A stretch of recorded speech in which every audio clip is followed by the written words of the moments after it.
Hi, I'm Mary Lyons, the Wealth Woman. And I'm Eric Alexander with Acorn Grove. Welcome to the Wealth and Income Podcast. Think I Well, said that? Podcast. Here we go. You can tell it's a Monday when we're recording this. it is a Monday. It is a Monday. Well, lead us off. We have a kind of an odd conversation, but a really important one. Yeah, so we're going to talk today specifically about how much life insurance you actually should purchase.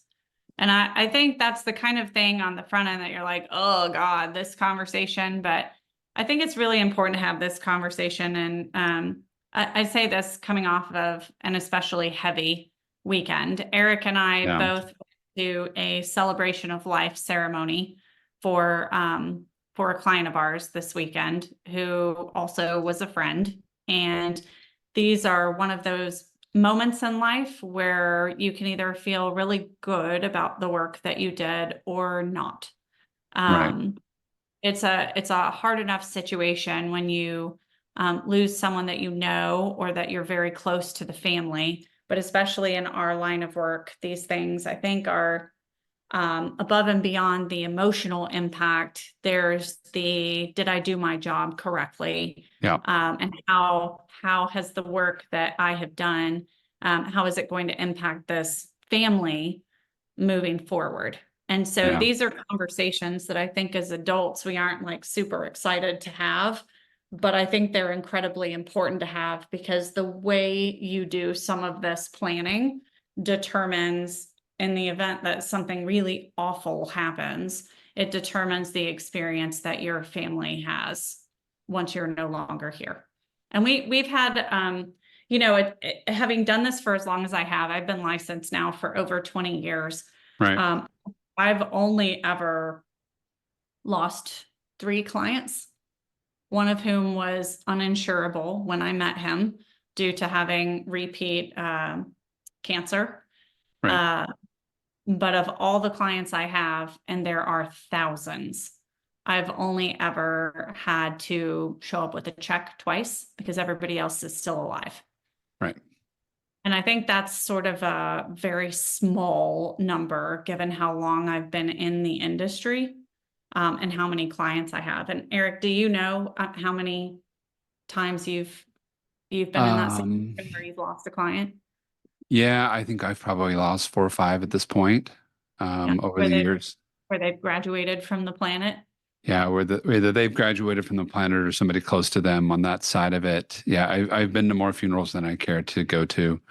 Um, but yeah, I mean, and it's horrible. But to your point, right? It's really amazing that you get to show up with a check.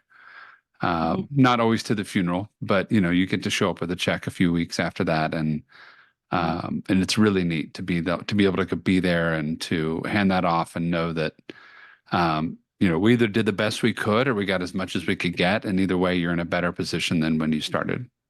Yeah.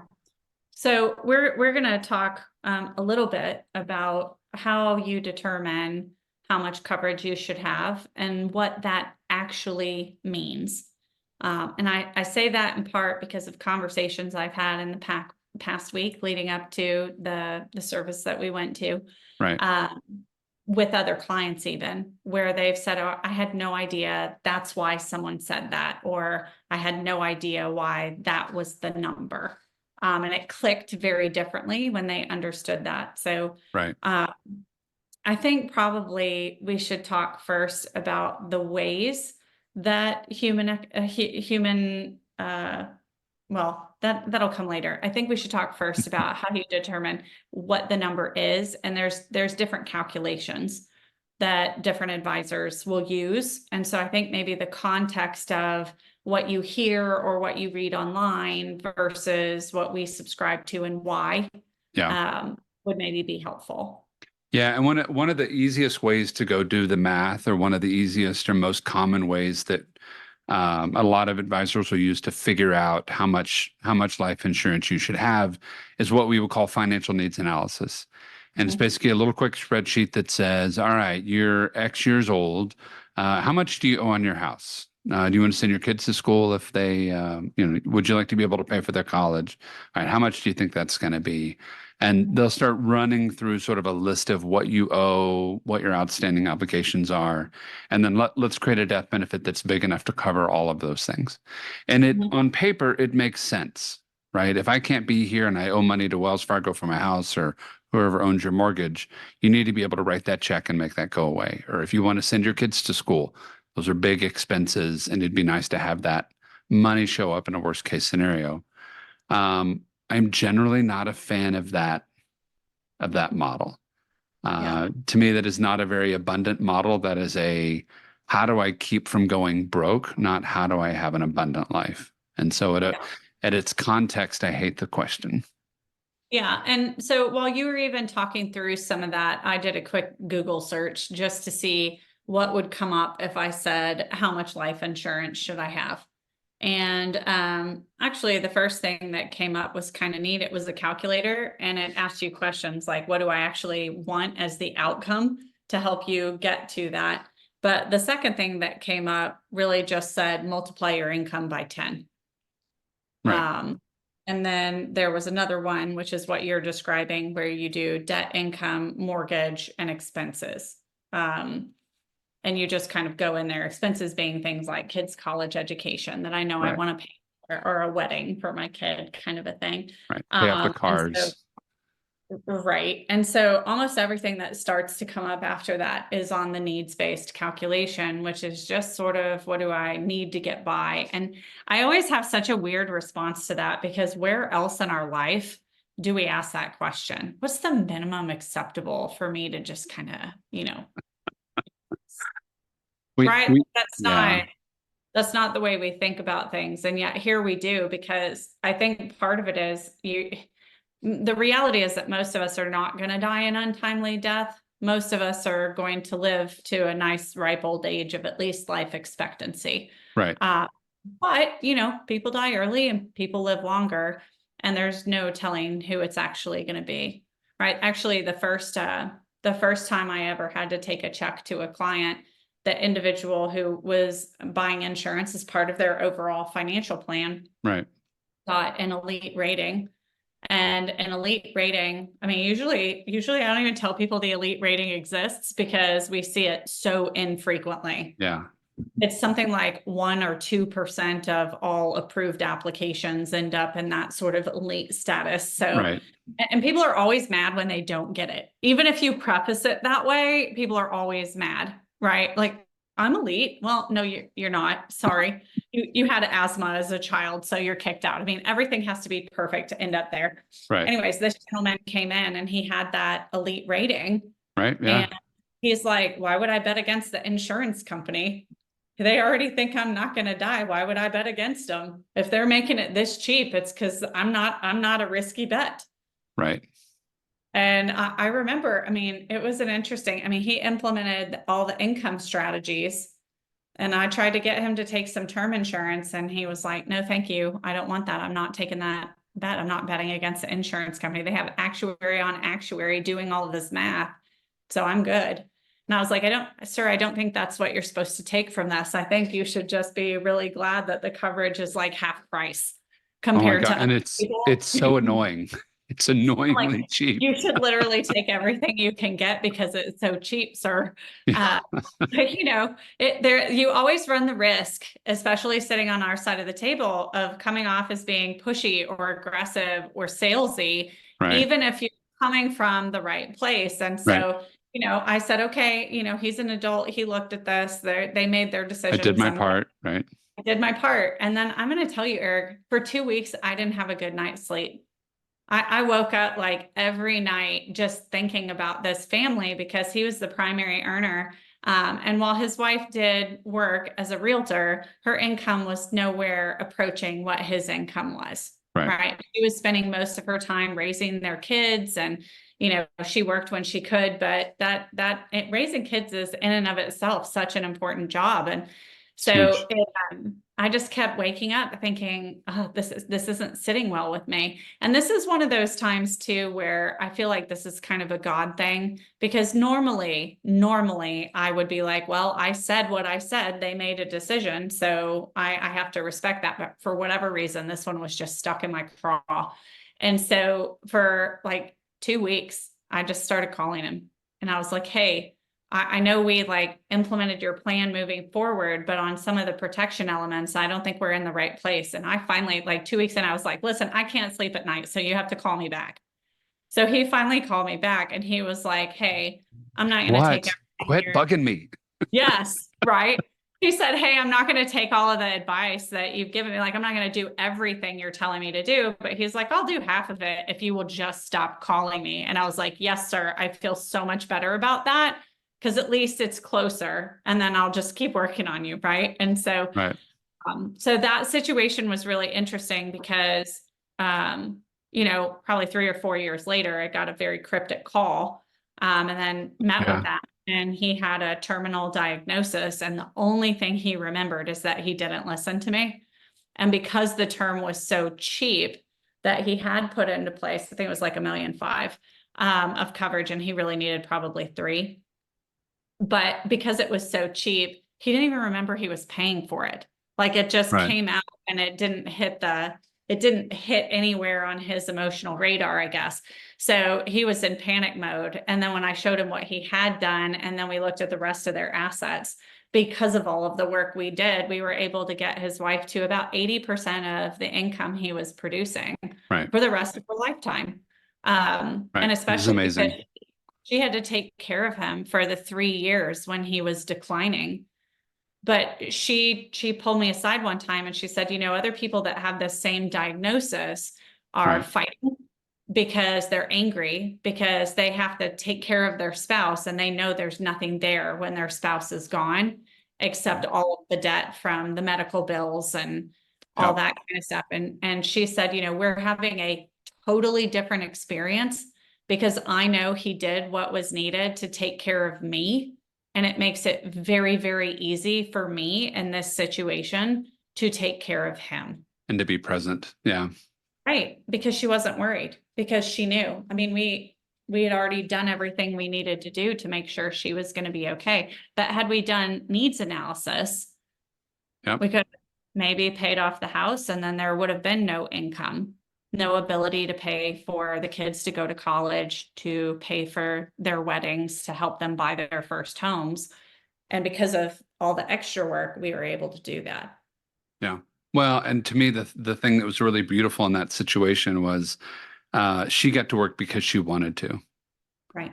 on the other end of it. And so it bought her time to grieve and to process and to sort of shake off that experience and to be able to not shake it off and not remember it, but to sort of like heal from the other end of that.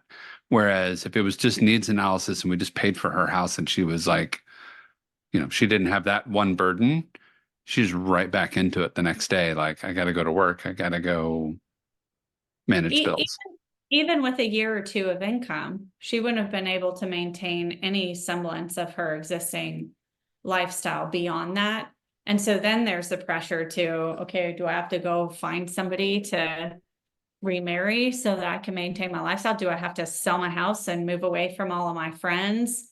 So that I can actually have some of this money to create income. And those are all things that you don't want, because when it comes down to it, if you lose your spouse, if you lose your best friend, you know, and there's now only one parent and that parent is grieving, it is already difficult enough having to then mourn the loss of a lifestyle as well is huge. It just compounds the tragedy. Right.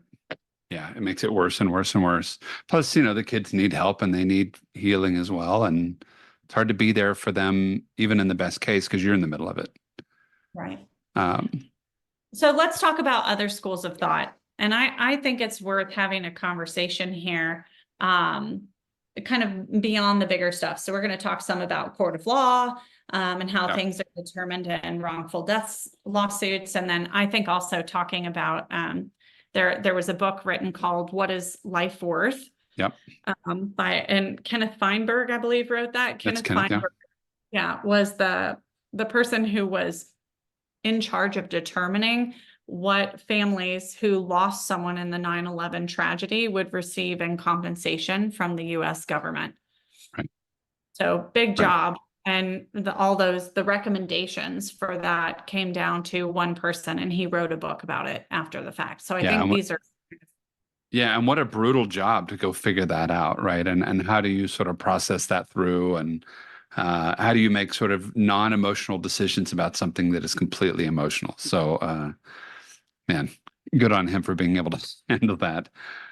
so one of the things he did is he started looking for resources on all of this. And so he was looking for sort of an economic definition of what a life is worth. And Right. so that's not that's hard to quantify, right? Because how can you possibly say what I'm worth, right? I may think I'm just worth a whole lot. Somebody else might look at me and be like, not worth much, right? So how do you get to an objective look at that? And so what he did is he went to the courts and looked at wrongful death lawsuits. So that could be where a semi ran over somebody, or there's an airplane crash, or something that is sort of a freak accident. Work-related accident or something like that. Yeah. So what he did is he stripped out things like negligence, or, the more emotional pieces of that, pain and suffering. And he just looked at, what is this person's earning potential? And so that became, okay, we're going to look at this person and see what they're earning, given their age and their education. Are they kind of right in the middle of what people who look just like them are earning? Are they on the low end? Are they on the high end? What does a trajectory career look like for somebody in that position, given cost of living raises and just normal career progression for somebody in that field? And he kind of figured out, okay, if they're earning this amount today and we look at the rest of their career, here's how much they would earn over their lifetime. Right. And if we wanted to increase, or we wanted to make sure there's an amount of money showing up today that would allow us to take that income with increases and raises, how much would we actually need? Right. So the technical term for that is net present value. Future earnings, yes. Right. So, Yeah. but no one actually probably listening to this podcast cares about that. So just think about it in terms of how much money would need to show up today, that if you then invested it wisely, would throw off the income you were looking for the rest of your partner's working lifetime. Right. Right. Well, and I think the context for that is so much more of the abundance mindset than the how much is my mortgage, and how much would it cost to buy a wedding, and how much would it cost to buy a college, right? It's so much more in my mind about that idea of, and you said this all the time, and so I'm going to totally poach your language and totally sort of I do that plagiarize. all the time. At least you're giving me credit. I'm going to plagiarize the crap out of you, right? But there's this great line that you use all the time, is that if you and your husband, or you and your wife, or you and whoever, you and your dog, are walking hand in hand through life, and one of them doesn't show up for the party that next day, do you want to have that picture be different or the same? Like, do you want to have that sort of beautiful life that you've imagined keep moving forward, just like it would have had they not left you, or had they not disappeared unexpectedly? You say it way better than that. I'm just going to really appreciate you giving me credit for that. That's a Joe Kainism. That's my dad. Oh, see, well, there you go. Yeah. So what he said was, if you're walking down the path of life hand in hand towards that beautiful sunset, if suddenly one of you is not there, do you want financially for your life to be different or the same? Right. And it seems like that's the easiest answer in the world. I want it to be the same. Yeah, it's already hard enough if I've lost my spouse in that way. Why would I want to make it life harder than that? Well, even if you don't have kids, and I think this is the thing, because people make very different decisions sometimes once kids are in the picture. But even if you don't have kids, I mean, I think about being a dual income, no kids household initially, right? A dink, I think, is what they call that. You guys are total dinks, yes. Yeah, we were before kids. Is that, our mortgage was partly based on two incomes. Our lifestyle was based on two incomes. Right. And so why would I want to go back to something that was half just because my best friend is no longer here with me? Like, I want the same. And then people will sometimes say things like, oh, but you can remarry. And I'm just going to say, what if I don't want to? Yeah. And why put myself into a position where I have to? Right. I Yeah. don't, I don't ever want to be in a position ever, right? Where I'm making a decision about my relationship and who to love based on, is this person going to be able to give me a better lifestyle? Like that, I get that that's a thing people Right. do. However, I want my connection to be a little bit more pure than that, I think. Right. You seem like a nice guy, but I'm going to need to see your bank account. Like that's not, Tax returns before we get to the second date. that's, Yeah, I don't think any of that's good. So, when you think about this, I'm going to give you guys like a really, really easy calculation here because I'm always looking for like, how do we get there faster so I don't have right. to do this massive calculation. And so if you think about it, if you're in your 30s, you have roughly 30 years more to work before you retire. Right. If you're in your 40s, you have about 20 years more to work. If you're in your 50s, you got about 10. And if you're in your 60s, you probably got about 5 years left. So when you think about Not this, to die, not to live, to work. work. Just to Yeah. clarify. Oh, did I say that wrong? No, but just for the, just for those Just that weren't making paying sure. attention. Okay. Yeah. So if you take your current income and you take your current age and you use one of those multiples, that's how you get there. So if you're making $100,000 a year and you're in your 30s, 30, right? 30 years left times 100,000 is $3 million. That Right. is, by the way, the most coverage any insurance company is going to give you is that multiple of your income. So if you're making 200 times 30 years, right, that's $6 million. So Right. that's the rough math there. And no insurance company is going to over insure you because that Right. incentivizes very, very negative behaviors and consequences. Yes. Yeah. If you're overinsured, never go on a boat trip. Right. I mean, that's kind of the general rule of life. Well, if you fully disclose what coverage you have, no insurance company is going to over insure you because they do not want to create a situation where your beneficiary profits from your death. Yeah. Where you're literally worth more dead. Right. Right. Yeah, that's not a great situation. Now, the emotional response sometimes is a little interesting because I've had conversations with people where they're like, it shouldn't feel like I win the lottery because my spouse died. And I'm like, I kind of feel like if you've already had enough bad luck that you lose your spouse unexpectedly, you kind of deserve the other end of that, which is that now you have abundant capital. Right. And if people are handing that money out and you can go do that, why not get in that line? Why not take advantage of the tools that you have available? It's not shady. You're not doing anything dishonest on that side of it because they're not going to give you more than you're worth. It's Do impossible. you think that you're not allowed to feel happy because something really sad just happened? It's almost like I'm going to double punish myself, is that mentality. I find it to be a little bit fascinating. Well, and it's not some sort of karmic punishment. Like you've lost your spouse and you have to be destitute. Like you're paying twice. Like take the win. Well, and I will say in the times that I have had the opportunity to show up with a check, I've never had anybody tell me, I wish there was less. No. If anything, people are thinking the opposite, right? And this is where if your strategy is to have a GoFundMe page, when you lose your spouse, it is not a good position for you to be in. No. And that's the challenge of it is it's solvable.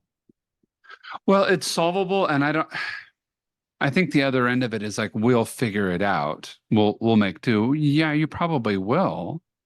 Like, because that's how we're wired. We'll whatever problem we face, we'll solve it. We'll figure it out. But if there's a way out of it and it's not that expensive and it's solvable, why would you not want to solve it? And you've said something before, and I think it's true, is that sometimes, like if I'm making 100K right now and I'm 30 years old and somebody says, hey, the max they'll give you is $3 million. I'm thinking that's more money I've ever seen in one check ever in my life at this point. Right? I cannot conceive of that much money showing up in my bank account tomorrow. And so it seems like an outrageous number, but it's not an outrageous until you do the math. Mm-hmm. Right. And I think that's why we break it down and we're like, no, that can't be the right number because that's not how I expected it to be. It's too big. it messes with their We brains on can't, that side. we can't conceptualize it because we're thinking about the lump sum instead of the income that it throws off. So Correct. let's talk about the income that it Right. throws off. We're gonna stay on this 30-something-year-old who's earning 100,000 a year, and the number should be 3 million. Right. Right. So when that 3 million shows up, if you are following conventional financial advice, Right. and you're, call it in your late 30s, early 40s, potentially, Right.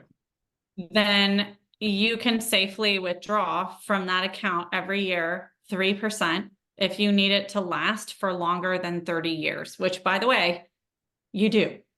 Right. So at a 3% pull rate from that account, that $3 million is going to produce $90,000 of income per year.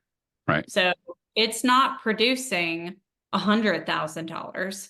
It's Correct. producing 90. So already there's a little bit of a haircut, Sure. and then the pressure on that money to continue to earn and grow. So if you're listening for the very first time and you're going 3%, the market has averaged 10, I'm going to encourage you to go back and listen to Safe Withdrawal Rate podcasts so that you understand why the safe number is 3%.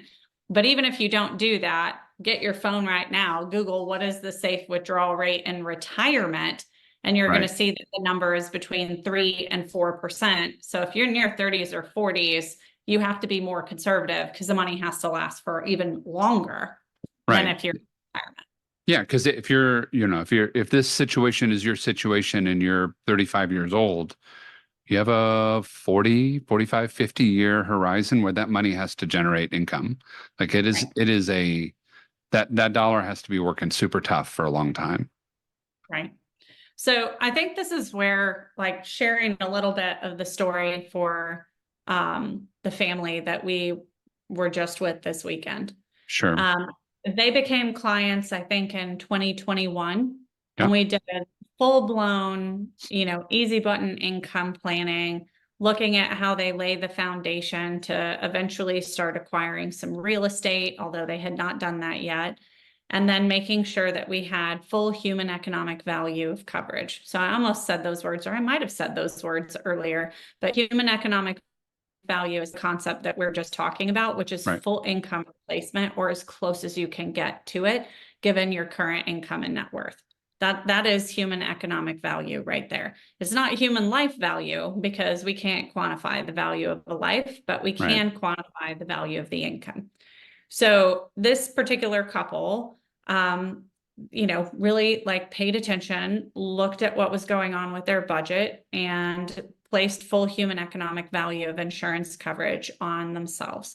And the reason that is such a big deal is that at their age, getting full human economic value in term coverage, for example, costs less than their cell phone bill. Yeah. So if we're willing to pay for, Netflix and all these other things, and I look at subscription services I have between like Peloton and Netflix and whatever, that easily can pay the premiums for this. Right. This is about making the choice that makes sure that no matter what happens in your life, financially, you're not disrupted. So this couple did that. Right. And I'll tell you, when we found out that she had passed away, I couldn't remember what they actually put in place off the top of my head. Right. And so I was actually traveling at the time. And when I got back to my hotel room, I pulled everything up and looked at it. And she had $3 million worth of coverage. So she she put that in place, 3 years ago when she was 33? She was making about $100,000 a year. That's how we got to that number. And so this is her reality, right? Is that for her spouse and child, that $3 million shows up. No. And it's such a horrible story and a wonderful story on that side of it from as someone once told me, it's the greatest love letter you'll ever write. Of, I want to make sure that your life is amazing no matter what. Even if I'm not there, and here you go. Right. And it's silly that we think of that. Well, I do a lot of things that are dumb. But in that side of it, on the surface of it, it seems silly that like a little piece of paper that's a term insurance bill that is what I would call adulting. Like, I don't want to adult. I want to go buy a Maserati, or I want to watch more Netflix, or whatever it is that I want to go do that day, right? But that one, that premium payment, that $100 a month, 200, whatever the number was, right? Whatever it is really never about you. It's about somebody else. And it's such a cool thing to do. It's such a cool love letter to write. And it's not just a love letter to your spouse, it's a love letter to your children that says Yeah. life is already going to be hard enough. If you lose one of us, at least financially, nothing has to change. You don't have to move out of your neighborhood. You don't have to go to a different school. You don't have to move into a different house. You can take the time you need to do this. And I think too, like if you start thinking about people with even higher incomes, right? Like let's say it's someone who's making $500,000 or $1 million a year of income. This type of planning really puts the family into a position where if one of the earners, the one that's left, decides I don't want to work anymore. I want to focus on making sure that my kids are okay emotionally. I need to make sure I'm okay emotionally so I can be a better parent, and there needs to be time and space for that. It's there. Yeah. So let's talk practical for just a second. Right. Because that 3% distribution is terribly inefficient. Oh, Right. absolutely. There's a lot of Yeah. pressure on that money because if the market has a bad series of sequences, think 2008, Right. and a low interest rate environment and volatility, and then 2022, all those kinds of things in there. Potentially that money could go away. Right. And so that sort of, I have this now, I'm afraid I'm going to lose it too, is not an uncommon feeling. Right. So can we talk through some of the logistics of things you can do when that type of money shows up and how that actually creates income moving forward? Because we spend a lot of time talking about income creation, but it's usually income creation for someone who's not in their 30s. If you're in your 30s, Right. and that kind of a lump sum shows up, what the heck do you do with it? Yeah, well, and that's sort of the fun, some of the fun and some of the morbid conversations we've had is if I know that I'm 60 and everyone in my family dies at 65, planning for retirement's a really easy problem. Like I've got X divided by 5 and I'm good to go. But if I'm 30 and this happens, I have a 50, 55-year horizon where this money has to produce income. And that's a really, really, really daunting problem. And so, one of the things that you and I are both fans of, I think, is sort of let's do the easy button first and at least figure out what that is before we get fancy. Mm-hmm. Yeah, because easy is easy and complicated is complicated, and let's start easy. And so one of the easiest things you can do at that point is something called a SPIA, SPIA, which is an acronym for Single Premium Immediate Annuity, which is industry jargon for basically like a simulated pension. You hand over a bunch of money to an annuity company, and the annuity company says thank you because you just handed them 7 figures, and they're nice when they do that. And in return for that money, they kind of have an actuarial table that says, hey, we think you're going to live X number of years. And in return for you handing that money over, we're going to put your money and 4 million of your closest friends in this big giant pot. And we know that everybody in the pot's going to die at 80 on average. And because we know that, but we know that some people in the pot's going to die at 60 and some people in the pot are going to die at 112. Right. But we know because we have a large amount of money in this big pot and we got a large number of people, we can plan better because we can be right and wrong a lot as in an annuity company and we can still be in business. Yep. The reason that the 3% rule is the 3% rule is you're creating an annuity as well, but your pot has one person in it. Yeah, you have no safety net and you can never afford to be wrong, right? And so one of the beautiful things that you have when you have that as a tool is the ultimate set it and forget it easy button that ever got created. So you move the money in and they just show up with checks as long as you're on the planet for the rest of your life. And at some point you can just say, well, I'm done. Then I've adulted, I've done everything I need to do and I'm pushing away. And the payout rate is much higher typically than what you can get out of that 3%. Right. So we ran this math just to get a feel for what would it look like for someone who was in their late 30s. Right. And so if you had $3 million and you decided to annuitize all of it in this particular type of annuity, I'm going to underscore that, this particular type of annuity. Because there's the 100 payout- different kinds. Right. The payout rate was between what, 4.8 and 4.9%, Right. somewhere right in that range. And then on top of that, if you are putting cash, because a death benefit from a life insurance policy is income tax free to the person receiving it. Right. So it's cash, that is your basis. If you're putting $3 million of cash in, the way these contracts work at this particular age is that roughly 43% of the income coming out Right. is tax free. Correct. And then the other 56 and change percent is taxable as ordinary income.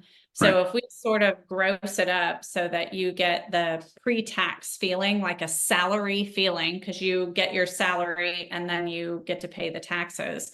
Because interest rates are so much higher right now than they were even a couple years ago, Yeah. the payout rate is much better than doing a 3%. And whatever the payout rate is, when you put the money into this type of annuity, it's fixed for the rest of your life. So it doesn't fluctuate. You just get the same payment every single year. It'll throw off the equivalent of about 170,000 of income per year. Right. So there's no reason to annuitize all of that. Now, had this happened right in the middle of COVID, we would have been struggling to get to 90. Correct. Correct. for Yeah. And somebody. that's where the interest rate environment has helped over the last couple of years. Mhm. Yeah. So if we think through, what if we only did 2 million into an income annuity, it's still going to produce probably 113. Yeah. 113, 114 on that side. But forever, for as long as the remaining spouse is alive. Right. And then in that case, and because of the planning they did at the beginning, if we're taking 2 million out of 3 in the story, right, that 2 million is generating more income than what they were originally getting from that spouse. And so they've created more income, they've created that space, and then they've got another $1 million to go sort of take a break and do that planning for, okay, now what next? What's next? Right. But they're planning from a place of strength and not, oh crap. Right. I mean, they could, if they wanted to, they could take that $1 million. They could also pay off the house. So now they have no mortgage, but they have the same income. They could pay off any debt they have, any cars, any student loans. They could set up a college fund Right. for the kiddo.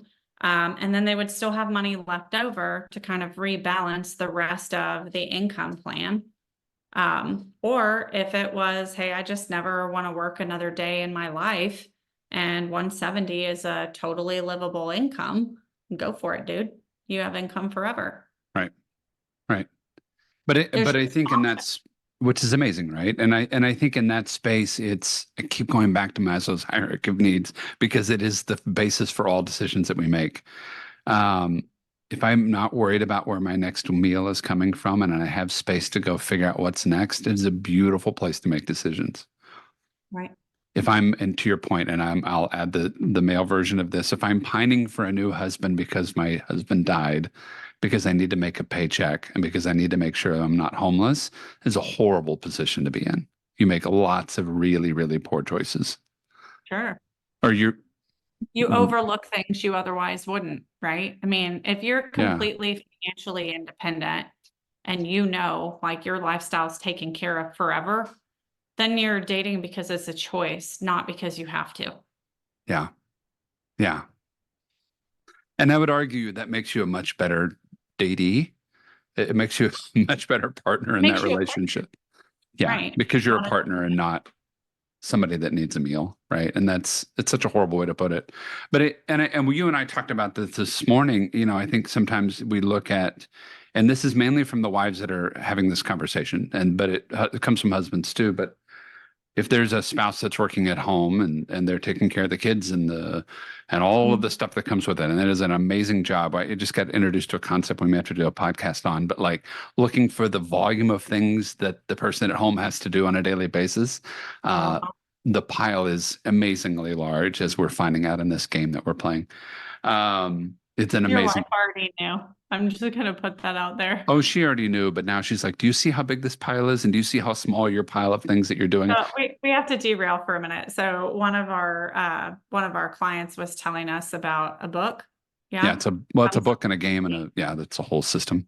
And part of it is about like helping both members in a relationship acknowledge and respect what the other member is doing. For sure. And it definitely is told from a woman's perspective. We'll be real clear about that. And Yes. it's pretty, given your initial response, like I think now that you've had time to digest, I feel like you're having a very positive response, but maybe the initial one took a little battling through because it's fairly aggressive in the way it presents some of the information. It is fairly aggressive in the first probably 3 or 4 chapters. There were a number of moments where I was just going to throw the book out the window. But I stuck with it, and it's worth it. And the card game, basically, like you take ownership if when you read the card, you say that's something I do in the relationship or in the household. And so sometimes couples end up with equally weighted stacks of cards, but frequently it's overweighted in one direction or the other. And a lot of times, especially if one spouse stays at home, Right. it's definitely overweighted for the spouse that stays at home. And so if you start cataloging how much it would actually take to hire somebody to do It's all of those insane. things that your spouse is doing for free, the numbers are astronomical. So I think the point you're driving to, right? And I jumped in because I think from a woman's perspective, it's a very delicate one. And I'm like, maybe Yep. I'll make this point. You just take that point. Is that you're worth a lot more than you may realize. And so just because you're not bringing in an actual income, if you're staying at home, it doesn't mean that you aren't necessary, right? There's still a huge, tremendous economic value to the work you're doing above and beyond the emotional value that you're providing. And to that end, most insurance companies will offer coverage up to 75% of whatever the primary earner is earning or is putting in place. So if the primary earner has $1 million of coverage in place, then if someone's staying at home, they qualify for 750,000. So it's real easy linear math. But when you start thinking about it, all of the things it would take to have somebody taking care of the kids and making the meals and keeping the house clean and managing the household and all of those types of things, it's expensive. Yes. And it had I to recreate it on my own, I think it would be an army of people to manage all of the crap that we have to do on a regular basis. I don't know how, my wife Amy is a saint on that side, right? All of the things that just happen magically is just amazing. And so it's Well, she works too. So she's doing like her full-time job and right. Yeah. And it's like I'm going through that category, those books, and I'm like, I think I do a lot around here. I think I'm pretty awesome. And then I'm looking at the pile. I'm like, dude, I suck. Like this is horrible. I need to step up my game. But it was a fun activity. But I think to your point, right? It's whether you're staying at home or you're working, both people in that relationship, if they don't show up for work the next day, it is outside of the emotional loss, which is tremendous. The financial loss of that cannot be overlooked. well, and just the sheer fact that you can plan for this and that it is not expensive in most cases to do Yes. so is, I think, a key point here, because these, again, are the conversations that we don't like having as adults. And no one wants to have these. I don't know. In our household, I think I've just been totally desensitized to it. So like We do it all date day. for me, it's like, hey, Mike, if I died tomorrow, what would your life look like? I told somebody that and they were like, really? That's weird. I'm like, I know. Like, I know, but I was curious just because sometimes you end up having these conversations. I still remember to this day and was it 3 or 4 years ago, probably pre-COVID? I don't remember. but you had some sort of ticker interruption moment in your car, right? And I don't think you passed out, but you got like something happened in your Oh, heart, yeah, right? yeah, yeah. I had a heart issue and it restricted blood flow. Like I have low blood pressure and then I had a tachycardia incident Yeah, and I that's what it passed was. out. Yeah, I passed out in my car. But I remember you hadn't gotten through that conversation of the story of what was going on, and almost like simultaneously, we both said, "Well, Mike will be okay. You got lots of death benefit." Yeah, It's right. like, Yeah. who Like, he'll says be all right. this? It's we're a Us. little desensitized. Yeah, he gets real mad at me when I talk like that, just because, but some of that, and again, now you just get insight into us as humans. Like I'm a pretty logical human being. Right, And for so sure. I want to understand if I remove the emotion, how do I get to the best outcome? Right, right. And then I want to be really sensitive to the emotion because it's really deep, but it's knowing that again, I'm going to go back to this. I know that if it was suddenly just me here and I was supposed to do this on my own, right, it's going to be a long time before I'm really okay. And knowing that there is the space and the finances to figure out how to be okay Yeah, is just so much better than being in a different position, right? I'm going to say this. I think I said this at the beginning, but I'm going to say it again because it's something that's really hit home with me over the course of the past week. And I think for anybody who listens to us on a regular basis, this is a different energy level than I normally show up with because I do feel things also very deeply, but there's, having the money doesn't make it better, but it oh, keeps it for from sure. being a whole lot worse. Yeah, 100%. And I think that's the important part. And I hope that if you're listening to this today, that you take the time to review your own coverage and figure out what you need to do to make sure that if God forbid the worst thing in the world happens and you graduate the planet early, Yeah, that your family at least has the financial benefit that you would have been able to provide if you were still here. yeah, 100%. Where can they Eric, if find they're you? looking for you. Oh, all right. I'm at The Wealth Woman, wherever you use social media. And I'm at Economics with Eric, wherever you social media. We'll see you next time. Thanks.